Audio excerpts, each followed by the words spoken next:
था उस टाइम तो आप लोग बवेला मचा देते थे, लेकिन अब आपको अवाम का क्या ख्याल है? शुक्रिया आपका। नहीं नहीं, एक सेकेंड, वन बाय वन मैं इधर ही खड़ी हूँ। आपको जितने सवाल करने आप कीजिए, मैं सबका जवाब दूंगी इंशाल्लाह। मैं जो आपने सवाल किया, थैंक यू। मैं ये समझती हूँ कि जब हुकूमतें जाती हैं, रुखसत होती हैं, तो वो बड़ी खुशी खुशी अगर कुछ किया होता है, कुछ परफॉर्म किया होता है, तो वो आवाम को ये बताती हैं या अपने प्रोजेक्ट्स गिनवाती हैं, अपनी परफॉर्मेंस बताती हैं। लेकिन ये हुकूमत जो 4 साल की हुकूमत थी, इमरान खान जिसको चला रहा था, उस हुकूमत ने जब चली गई तो उन्होंने आवाम को ये बताया, उनके मिनिस्टर्स ने, जो उनके इंटीरियर मिनिस्टर हैं उन्होंने, और जो बार बार उनके वज़राए ख़जाना जो तब्दील होते रहे, उन्होंने आवाम को क्या बताया? उन्होंने आवाम को बताया कि इमरान खान जाते जाते इस हुकूमत के लिए, यानी कि आने वाली शहबाज शरीफ हुकूमत के लिए, लैंड माइन्स बिछा के गया है, यानी कि बारूदी सुरंगें बिछा के गया है। अब बारूदी सुरंगें क्या हैं? वो बारूदी सुरंगें कोई फिजिकल बारूदी सुरंगें तो नहीं है, वो यही बारूदी सुरंगें थी, यही लैंड माइन्स थी जो वो बिछा कर गया है। अब मैं ये बताऊं आपको कि शहबाज शरीफ हुकूमत ने 1 रुपया पेट्रोल डीजल की कीमत में अपनी तरफ से इंक्रीज नहीं किया। शहबाज शरीफ हुकूमत ने 1 रुपए का कोई अपनी तरफ से इजाफी टैक्स आवाम पर नहीं लगाया। ये वही 2019 जुलाई का मुआहदा है जो इमरान खान की हुकूमत IMF से करके आई थी, जिस पर उन्होंने मईशत की बर्बादी के दस्तखत किए थे। 4 साल खिलवाड़ करते रहे पाकिस्तान की 3 साल तकदीर से, मईशत से। पता ही नहीं था कि मईशत किस तरह चलानी, और जब मईशत बर्बाद हो गई, जब सारे इंडिकेटर्स खराब हो गए, तो IMF से पैसे लेने के लिए पूरा पाकिस्तान और उसकी मईशत को गिरवी रखा है। तो आज जो हुकूमत पाकिस्तान को करना पड़ रहा है, मुश्किल फैसले लेने पड़ रहे हैं, ये वो फैसले हैं जो इमरान खान करके गया था IMF के साथ। पाकिस्तान की हुकूमत, शहबाज शरीफ साहब बतौर वजीर आजम पाबंद हैं IMF के उस मुआहदे की पाबंदी के। अब मैं आपको ये बता दूं कि उस मुआहदे में जो इमरान खान ने किया था 2019 जुलाई में IMF के साथ, जिसको आज इस हुकूमत पाकिस्तान को ऑनर करना पड़ रहा है, उसमें क्या लिखा था? उसमें सिर्फ पेट्रोल पर सब्सिडी खत्म करने या पेट्रोलियम डेवलपमेंट लेवी का सिर्फ मुआहदा नहीं किया गया, बल्कि पाकिस्तान जो पेट्रोलियम की मसनूआत हैं उनके ऊपर सेल्स टैक्स भी लगाने का मुआहदा किया गया था, वादा किया गया था। और फिर ये सिर्फ मुआहदा IMF के साथ नहीं हुआ, जो पिछला बजट था इमरान खान की हुकूमत में इन्होंने दिया था, उस बजट में इन्होंने पेट्रोल पर लेवी और सेल टैक्स बढ़ाने का ऐलान किया था उस बजट पे, जिसको आज हमें कंटिन्यू मजबूरन करना पड़ रहा है। और ये अभी कोई लेवी और सेल्स टैक्स जी, और मैं ये भी आपको बता दूं कि जो IMF का मुआहदा था जो इमरान खान ने किया था, जिस पर इमरान हुकूमत के दस्तखत हैं, जिसको आज शहबाज शरीफ को बादले नखास्ता, मुश्किल तरीन फैसला, कड़वा घूंट अवाम का एहसास करते हुए, पाकिस्तान का एहसास करते हुए, मईशत की बेहतरी के लिए वो कड़वा घूंट जो इमरान खान ने पाकिस्तान के ऊपर ये मुसीबत नाजिल की थी। मैं आपको ये बता दूं कि IMF के मुआहदे में क्या लिखा था इमरान खान ने, ये ज़रा सुन लें। उन्होंने लिखा कि एज सच, ये बिल्कुल वो अल्फाज मैंने कॉपी किए हुए हैं, as such we will raise by ₹8 per litre and we commit to raise the PDL by 4 rupees per litre per month for the remainder of 2022. 30 per litres is achieved. So यहाँ पर ये 30 रुपए इसके बढ़ा दिए। से क्या किया, ऊपर से उन्होंने कहा कि की मेजर्स इंक्लूड, यानी कि जो मेजर्स इमरान हुकूमत लेगी और उसके बाद सबसीक्वेंट हुकूमत को लेने पड़ेंगे, की measures include enhancing the sale tax of petroleum products. और इनके मुताबिक जो कीमतें ये सेट कर गए IMF के साथ, आज पेट्रोल की जो प्राइस है वो 300 रुपए पर लीटर होनी चाहिए। ये है जाल जो वो बिछा कर गए हैं, और ये है लैंड माइंस जिसका इतराफ शेख रशीद साहब ने खुद किया। शौकत तरीन साहब आज जो लेक्चर्स दे रहे हैं मईशत के ऊपर, इमरान खान साहब को अचानक जो मईशत पे महंगाई और जो पेट्रोलियम की प्राइसेस इंक्रीज याद आ गई हैं, वो सब इमरान खान की अपनी की हुई हैं। और हमारी मजबूरी ये है कि हम अगर ये मुआहदे को तोड़ते हैं या हम IMF का जो इमरान खान ने मुआहदा किया उसकी पासदारी नहीं करते, तो पाकिस्तान खुदा न खास्ता डिफॉल्ट कर जाएगा। अब एक और बात सुनी, यहाँ पर बात रुकी नहीं। जब इमरान खान साहब को पता चला कि उनकी हुकूमत जाने वाली है और वोट ऑफ नो कॉन्फिडेंस कामयाब होने वाला है, उनके अपने लोग उनको छोड़ के जाने वाले और मान नहीं रहे, तो उन्होंने जाते हुए पाकिस्तान के ऊपर एक ऐसा वार किया जिससे संभलते संभलते पाकिस्तान को महीनों लग जाएंगे, अगर साल नहीं तो। जाते जाते उन्होंने जो तबाही मचाई, उन्होंने पेट्रोलियम की प्राइसेस नीचे गिरा दी, उन्होंने पेट्रोल और डीजल की प्राइसेस कम कर दी, ये जानते हुए भी कि मईशत उसकी मुतहम्मिल नहीं हो सकती, पाकिस्तान उसका बोझ नहीं उठा सकता।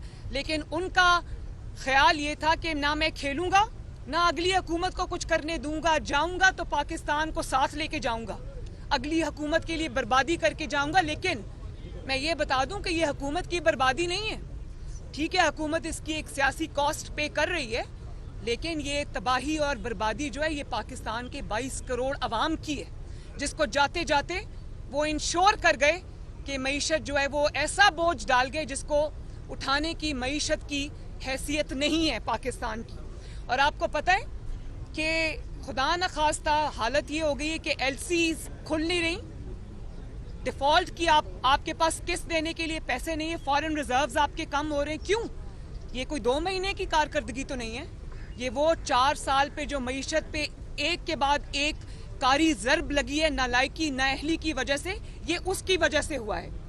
और ये जानते हुए कि ये फैसला जो वो अचानक कर गए, जाते जाते ये मुल्क क्राइसिस में धकेल जाएगा, मुल्क को तबाही की तरफ धकेल जाएगा, वो ये आग पाकिस्तान में लगा कर गए।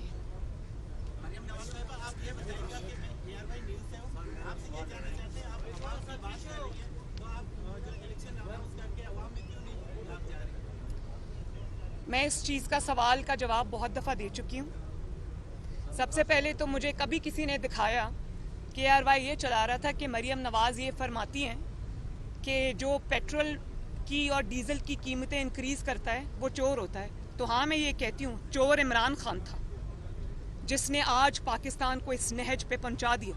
और ये उसी चोरी की जो मलिक रियाज साहब को रिश्वत के तौर पे देकर कभी हीरे की अंगूठियाँ दी गई, कभी आपके चैनल ARY को, आपसे मुझे कोई प्रॉब्लम नहीं है, मैं आपकी इज्जत करती हूँ, आप एक इंडिविजुअल हैं, लेकिन ये ARY का माइक पड़ा है, सूलन मुझे उठवा देना चाहिए। लेकिन पाकिस्तान के अवाम जो आज भुगत रहे हैं, ARY को जो 40 अरब का पैसा खिलाया है इमरान खान ने, एक सेकेंड, जिसकी नहीं, मैं ये बता रही हूँ ना, अब आप मेरा जवाब सुन लें।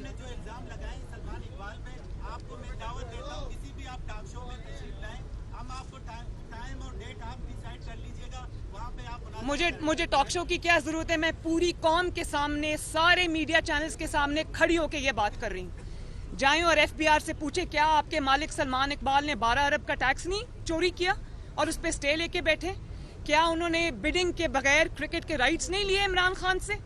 क्या उन्होंने हाउसिंग सोसाइटीज के अंदर अपना शेयर नहीं रखा? कहें, या क्या वो गोल्ड के स्मगलर्स नहीं है? क्या वो झूठ नहीं बोलते? क्या पाकिस्तान में इंतशार के और आग लगाने के साथी नहीं है वो?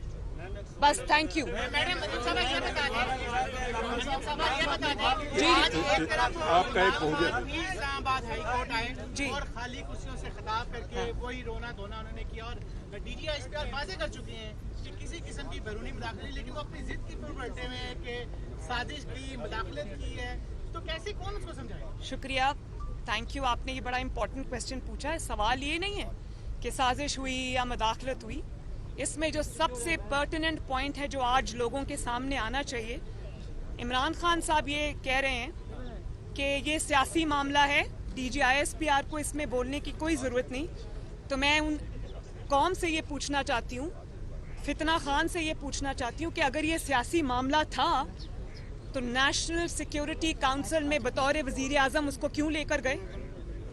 नेशनल सिक्योरिटी जो कमेटी है वो नेशनल सिक्योरिटी कमेटी है, नेशनल सियासी कमेटी नहीं है, जिसके अंदर वो NSC का मतलब है नेशनल सिक्योरिटी कमेटी। वो नेशनल सियासी कमेटी नहीं है, कोई सियासी बैठक नहीं है। आप वहाँ पर इस मसले को लेकर गए, इस इशू को लेकर गए क्योंकि आपको पता था कि आपकी हुकूमत जा रही है, तो आपके पास कारकर्दगी नहीं थी, आपको कोई बहाना चाहिए था, तो आप उसको NSC में लेकर गए और आपने सोचा कि आज आप झूठ बोल देंगे तो वो कभी अवाम के सामने नहीं आएगा। तो ऐसा नहीं होता। कल जो एक सेकंड, मेरी बात अभी ख़त्म नहीं हुई, तो DG ISPR ने कल जो बात की है वो DG ISPR ने बतौर इंडिविजुअल के नहीं की, वो रिप्रेजेंट करते हैं पाकिस्तान की सिक्योरिटी एजेंसीज को। और पाकिस्तान की सिक्योरिटी एजेंसीज, उन्होंने जो बात की कि साजिश नहीं हुई, तो वो रिप्रेजेंट करते हैं उस नेशनल सिक्योरिटी एजेंसीज को जिनके पास फैक्ट्स होते हैं, जिनकी जिम्मेदारी है पाकिस्तान की सिक्योरिटी। वो अपने पास से कोई सियासी बात नहीं कर रहे, वो फैक्ट्स पे बेस बात कर रहे हैं। और सिर्फ इमरान खान को खुश करने के लिए वो झूठ को सच बना के पेश नहीं कर सकते। ये कौम का सलामती का, कौमी सलामती का मामला है, नेशनल सिक्योरिटी का मामला है, सियासी मामला नहीं है।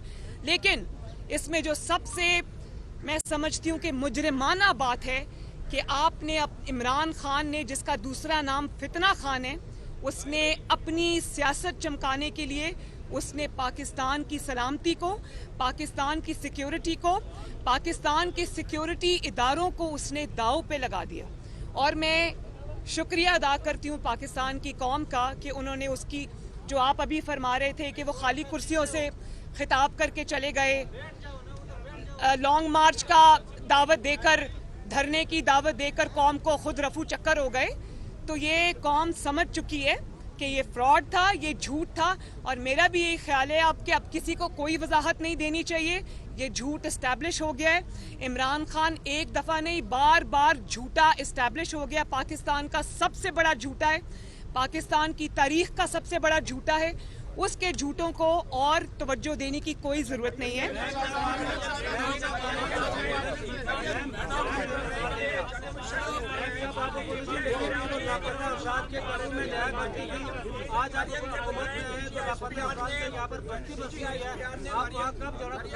जी, ISPR ने जनरल मुशर्रफ के बारे में भी कुछ बातें की हैं। जी, तो क्या आपकी हुकूमत जनरल मुशर्रफ को गिरफ्तार करेगी अदालती हुक्म के मुताबिक, और क्या आपकी हुकूमत उनको फौजी एजाज के साथ रुखसत करने पर तैयार है?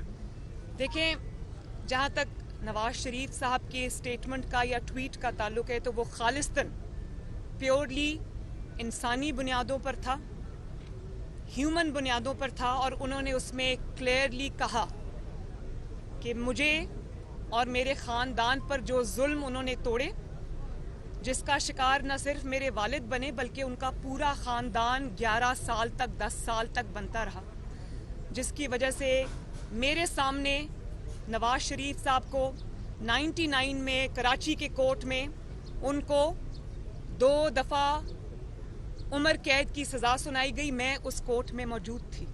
उनको अटक किले के जिंदानों में फेंका गया और फिर जिला वतन कर दिया गया। और जिला वतनी के बाद वो वहाँ पर उनके वालिद की डेथ हो गई, मेरे दादा की डेथ हो गई। और वो उनके इतने खिदमत गुजार और इतने ओबीडियंट औलाद होने के बावजूद वो उनको दफनाने नहीं आ सके, वो इजाज़त नहीं मिली उनको। और वो कौन था उस वक्त का हुक्मरान? मुशर्रफ था। तो इसके लिए बहुत बड़े दिल की ज़रूरत है कि अब वो अगर ऐसी स्टेज पे हैं कि वो ना उठ सकते हैं, ना बैठ सकते हैं, ना चल सकते हैं। तो मियां नवाज शरीफ ने बहुत बड़े दिल का मुजाहरा किया है और ये पहली बार नहीं है जब शहीद मोहतरमा बेनज़ीर भुट्टो असैसिनेट हुई, जब उनको शहीद किया गया तो सबसे पहले हॉस्पिटल पहुंचने वाला मोहम्मद नवाज शरीफ था। हालांकि उस वक्त मिसाक जमहूरियत के बावजूद नवाज शरीफ साहब यानी कि PMLN और बेनज़ीर भुट्टो शहीद की पार्टी पीपल्स पार्टी मद्दे मुकाबिल थी इंतखाबी मैदान के अंदर, लेकिन नवाज शरीफ साहब ने सबसे पहले वो वहाँ पहुँचे और पीपल्स पार्टी के सारे इख्तलाफात बुलाकर पीपल्स पार्टी के वर्कर्स के सर पे हाथ रखा। उसके बाद 2013 में इमरान खान ने क्या तूफान बदतमीजी नहीं उठा रखा, क्या झूठ नहीं बोले, क्या इल्ज़ाम नहीं लगाए नवाज शरीफ साहब की ज़ात के ऊपर। और जब वो कंटेनर से गिरा तो सबसे पहले नवाज शरीफ साहब अस्पताल उनकी खबरगिरी को गए और अपनी इतनी इम्पोर्टेंट इलेक्शन कैंपेन एक दिन उन्होंने सस्पेंड कर दी। तो नवाज शरीफ साहब जो है वो ज़ाती इंतकाम पे यकीन नहीं रखते। नवाज शरीफ साहब ने ये वाजे किया है कि जो तकालीफ उन्होंने सही है, जिसमें उनके अपने प्यारे, जिनमें उनके वालिद थे, उनकी वाइफ थी, उनकी वालदा थी, वो सब गुजर गए। लेकिन उन्होंने कहा मैं नहीं चाहता कि मेरा बदतरीन दुश्मन या मेरा बदतरीन मुखालिफ भी वो तकलीफ सहे जो मुझे सहनी पड़ी। वो आज भी अपने वतन से दूर है, ये मैं आपको बता दूं, वो अभी भी वतन वापस नहीं आ सक रहे।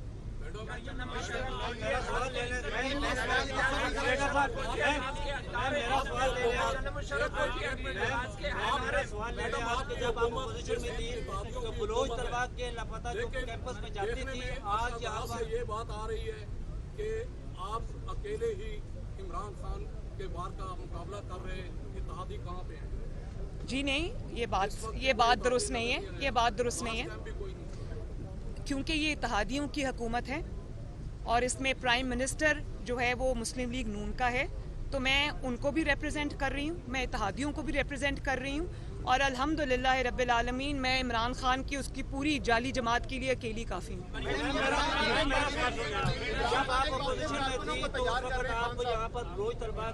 एक मिनट जी, उसके बाद आप चले, उसके बाद आपकी बात। इमरान खान साहब से कुछ देर पहले हाईकोर्ट आए थे, उन्होंने एक बार फिर से कहा है कि वो अपने कारकुनों को तैयार कर रहे हैं और बहुत जल्द कॉल देंगे। क्या आप लोग आने देंगे? साथ ही साथ दूसरा सवाल ये कि आम इंतखाबात के हवाले से एक्सपेक्टेशंस लगाए बैठे हैं पाकिस्तान तहरीक इंसाफ वाले के अक्टूबर में इंतखाबात हो सकते हैं, क्या वाकई अक्टूबर में इंतखाब होंगे? देखिए, इमरान खान साहब की कॉल की जहाँ तक आपने बात की, तो अभी तो अगली कॉल की जो तबाही और बर्बादी हो गई है उनकी, वो तो अभी उस अफसोस और उस जो क्या कहते हैं सोग से बाहर नहीं निकले। 1 महीना वो राना सनाउल्लाह से डर कर पेशावर के बंकर में छुपे रहे। तो भाई कॉल के लिए सामने से लीड करना पड़ता है, लोगों के बच्चों को, लोगों के बेटों को गर्मी में तपती धूप में छोड़कर रियासत के आगे खड़ा करके खुद पीछे हेलीकॉप्टर में बैठ जाने से इनकलाब नहीं आया करते, उससे कॉल सक्सेसफुल नहीं होती। और अभी तो मेरा ख्याल है कि वो उस सोग में से ही, उस सदमे से बाहर आ जाएं जो कौम की रिजेक्शन पे उनको मिला है। तो यही बड़ी बात है। लेकिन एक मैं बात जो इसमें बहुत ज़रूरी है वो कहना चाहती हूँ कि ये कॉल की बात नहीं है, ये ना नेशनल सिक्योरिटी कमेटी की, ना साजिश की, ना किसी भी झूठ की बात नहीं है। ये बात ये है कि इमरान खान के खिलाफ जो एक के बाद एक करप्शन का स्कैंडल आ रहा है, अभी रिसेंट वाला आप पकड़ लें कि मलिक रियाज को साइफन ऑफ किए पैसे, मलिक रियाज से 10 से 12 अरब इमरान खान की जेब में गया, शहजाद अकबर की जेब में गया, खातून अव्वल की जेब में गया और उनकी इन सब की बनी मनी गाला गैंग का जो फ्रंट पर्सन फराह गोगी के पास गया और सैकड़ों कनाल अराजी जो है एक जाली यूनिवर्सिटी के बहाने से मलिक रियाज साहब से हथियाली। तो ये जो पाकिस्तान की तारीख के सबसे बड़े डाके इमरान खान ने डाले हैं, ये सब उसके ऊपर से तवज्जो हटाने के लिए हो रहा है, ये सब उसके ऊपर से जो है वो उसको डिफ्लेक्ट करने के लिए हो रहा है। तो ये छुपेंगी नहीं बातें, ये सामने भी आएंगी, इसके ऊपर केसेस भी बनेंगे, केसेस बनने चाहिए, इसके ऊपर एक्शन होना चाहिए। और जहां तक कॉल की बात है, अगर कोई इंतशार की कॉल देगा, अगर कोई फितना और फसाद की कॉल देगा तो रियासत उसको पूरी कुव्वत से रोकेगी इंशाअल्लाह। इंतखाबात इंशाअल्लाह ताला अपने वक्त पे होंगे और वक्त पे होने चाहिए। ये टाइम हमें दरकार है सख्त फैसले करने के बाद मुल्क को स्टेबलाइज करने के लिए। तो मुझे उम्मीद है कि इंशाअल्लाह ताला पाकिस्तान जो है अब अगले साल अपने मुकर्ररा वक्त पर इंतखाबात के लिए जाएगा और कोई ऐसी सिचुएशन क्रिएट नहीं की जाएगी कि खामखा अर्ली इलेक्शन की कोई बात हो। आपने जी जब आप अपोजिशन लीडर थे, अपोजिशन में थे, तो आप लापता लोग थे, उनके लॉयकी के कैंपस में भी जाती थी और इस वक्त भी बहुत सारे लोग जो है वो बच्चे स्टूडेंट्स लापता हो रहे हैं। और 2-4 दिन पहले 3 दिन पहले कराची सिंध पुलिस ने लापता अफराद के लॉयकी पर वहाँ पर तशद्दुद किया, और आप इस हवाले से क्या कहेंगी? बहुत जुल्म है, ज्यादती है। सबसे पहले तो मैं तशद्दुद की मजम्मत करती हूँ। दूसरी बात यह कि जब मैं उन लोगों के साथ बैठी, उस बच्ची के साथ बैठी, मुझे अब उसकी जो रिश्तेदार है वो रिलीज़ हो चुके हैं, कोशिश भी की, तो मैं बिल्कुल उन बलोच स्टूडेंट्स के साथ हूँ। उनके हक के लिए मैं आवाज़ भी उठाऊंगी। मैं बिल्कुल इसमें पता करती हूँ, मैं उनको कांटेक्ट करूंगी, इंशाअल्लाह ताला उनकी आवाज़ बनूंगी। बलोचिस्तान पाकिस्तान का भी हिस्सा है, मेरे दिल का भी हिस्सा है। आखिरी सवाल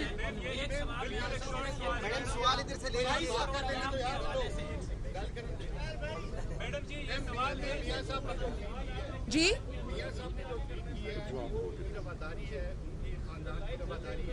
वो जाती हैसियत में किसी को माफ नहीं कर सकते, ये उनका बड़ा फर्क है। लेकिन एक ऐसा फर्क जिसने पाकिस्तान की सुप्रीम कोर्ट को कैद कर दिया था, ये 3 नवंबर की इमरजेंसी में गद्दार डिक्लेयर हुआ एक आमिर, और उसको बाकायदा कोर्ट ने इतनी सख्त सजा सुनाई कि इसको फांसी के बाद भी इसकी लाश को डीचओ के अंदर बिठाया जाए। मियाँ साहब अगर ये बात कहते हैं कि मैं जाती कैपेसिटी में उन्हें माफ करता हूँ लेकिन वो कौमी मुस्लिम है, लेकिन साथ उन्होंने अपने छोटे भाई जो प्राइम मिनिस्टर हैं उनको ये हिदायत की कि अगर उनकी फैमिली उनके जनाजे को लाना चाहती है तो आप उन्हें फैसिलिटेट करें।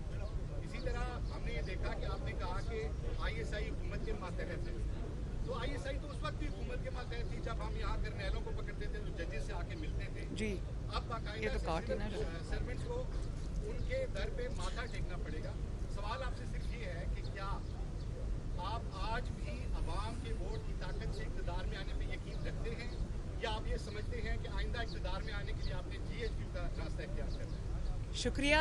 जहाँ तक नवाज शरीफ साहब के ट्वीट की बात है, मैं उसका बहुत तफसील से जवाब दे चुकी हूँ, लेकिन क्योंकि आप एक बहुत जय्यद और मोहतरम सहाफ़ी हैं जिसने सिविलियन सुप्रेमेसी के लिए इतनी बड़ी आवाज़ बुलंद की, इसलिए मैं समझती हूँ कि मुझे दोबारा आपकी इस बात का जवाब देना चाहिए। नवाज शरीफ साहब ने जो बात की है वो हुकूमत का हिस्सा नहीं है, लेकिन उन्होंने अपनी ज़ाती हैसियत में बात की है, उन ज़ाती मजालिम के बारे में बात की है जो मुशर्रफ ने या मुशर्रफ दौर में उनको सहना पड़े।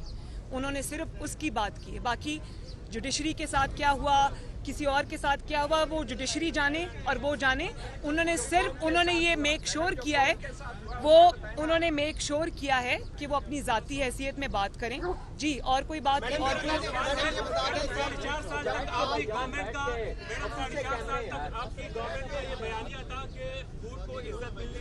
एक मिनट। हाँ, इन्होंने दूसरा सवाल मुझे पूछ गया, वोट को इज्जत दो। मेरा आज भी ये बयानिया है, मेरा कल भी ये बयानिया रहेगा, और ये बयानिया नहीं है, ये फैक्ट है। मुस्लिम लीग नून को अल्हम्दुलिल्लाह किसी की भी बैसाखियों की जरूरत नहीं है।